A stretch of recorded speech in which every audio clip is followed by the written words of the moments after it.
Okay, we are going to do the next couple steps here. We've done this and this, right? And now we're going to organize our data into a T-chart and create a simple line plot or graph to show my data.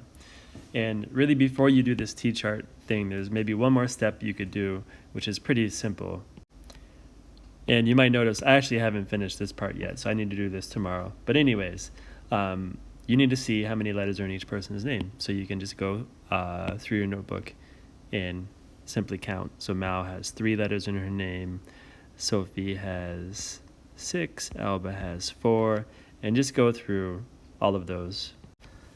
I'm not even going to do them all. I'm just kind of getting you started here, and you can do that on your own. And then you're ready for this thing called a T-chart, right? So a T-chart is pretty simple. You just make a T, maybe something like this. Okay, and you need to have some labels for each of these columns. So one column will be the number of letters in the name. And looks like the smallest is going to be 3, and the largest is going to be up to 9. So you need to put all those on your chart.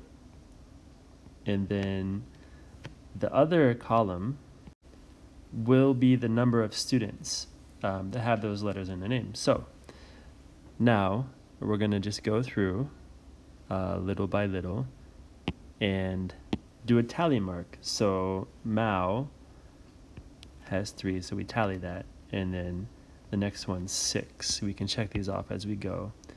4, 7, and just keep going until you've done the whole class. And you should have, in the end, you should have 21 tallies in your T-chart. And then you're ready. You've done that, so check that off when you're finished. And then you're going to create a simple line plot or graph to show your data. Okay, so let's move over here.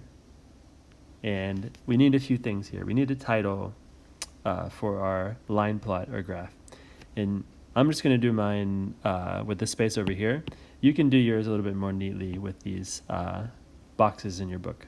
But anyways, my title will be how many letters are in 4A first names. Very simple.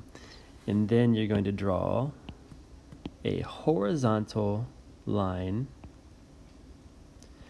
And we'll learn this later, but just so you know, this is called your x-axis. And this line will be letters and names. So I'm going to label that axis. And I'll add the first name to be more specific. And then I'm going to need these numbers to go along that x-axis. And you can space it out. You should have plenty of space in your notebook for this. And now, this is what we call, if you fill in the boxes, this is more like a graph. We call this a line plot. If you just make X's, it's pretty simple too. So, again, this is not full. You're going to have a lot more on here than I do. But for mine, what I have so far is there's one person with 3, one person with 4, 5, 6, and there were 3 with 7 so far.